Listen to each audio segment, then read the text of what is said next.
Perkenalkan, nama saya Ermafiani, NIM 21080210, Prodi Ilmu Administrasi Negara, Fakultas Ilmu Sosial dan Ilmu Pemerintahan. Nah, yang saya hormati kepada Ibu Khalidah Ulfa, MIP, selaku dosen pengampu mata kuliah Teori Administrasi Negara. Nah, pada kesempatan kali ini, saya akan menjelaskan mengenai good governance.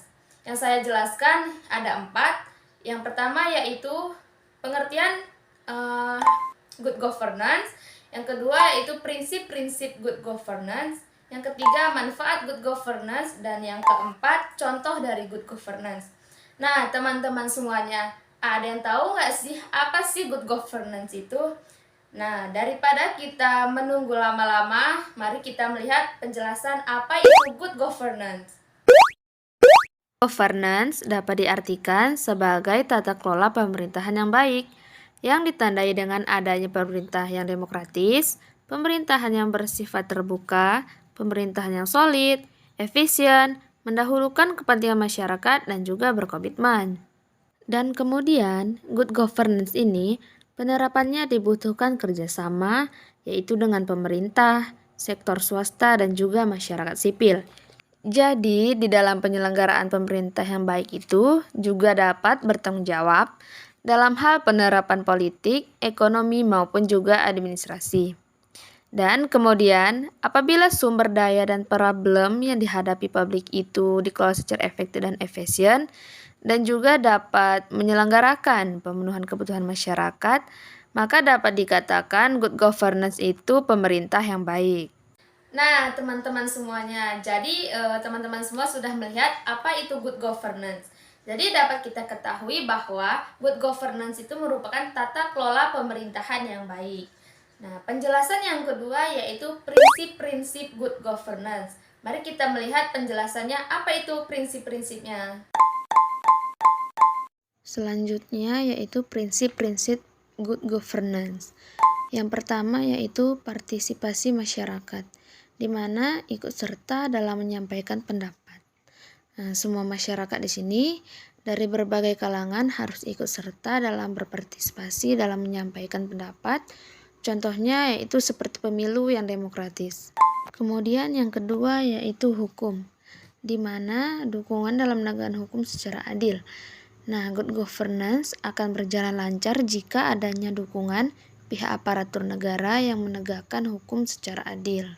Kemudian yang ketiga yaitu transparansi, di mana yaitu bersifat terbuka sehingga dapat memudahkan informasi untuk semua orang.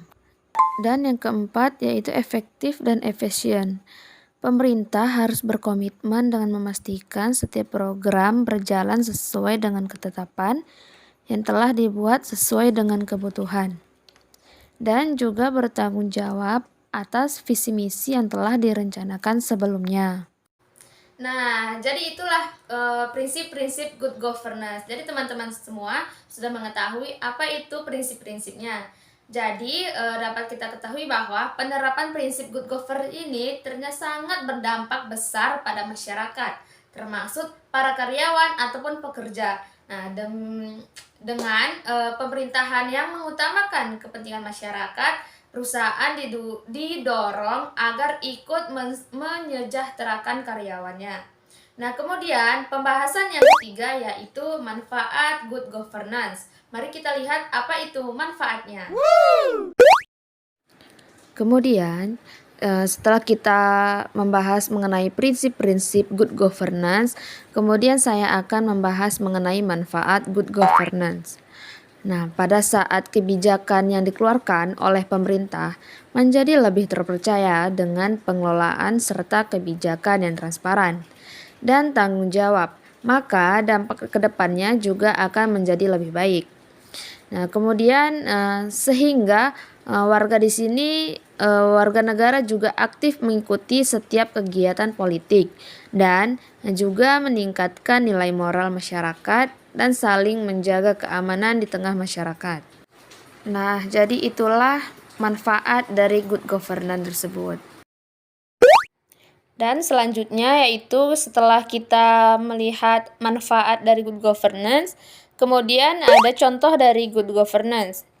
yaitu sistem penerimaan PNS atau pegawai negeri sipil menjadi terbuka dengan tes CPNS. Dapat diikuti oleh seluruh warga negara Indonesia dengan memenuhi syarat. Nah, jadi berbeda dengan masa dulu, PNS banyak melakukan nepotisme. Jika salah satu anggota menjadi PNS, maka anggota keluarga yang lain bisa juga ikut jadi PNS. Maka dari itu penerimaan PNS dahulu dengan sekarang itu berbeda. Nah, jadi teman-teman semuanya sudah melihat apa sih itu good governance, prinsip-prinsip good governance, manfaat good governance, dan juga beserta contohnya. Nah, semoga teman-teman dapat mengerti apa yang saya jelaskan mengenai good governance. Saya akhiri. Terima kasih sudah melihat penjelasan saya. Saya akhiri. Assalamualaikum warahmatullahi wabarakatuh.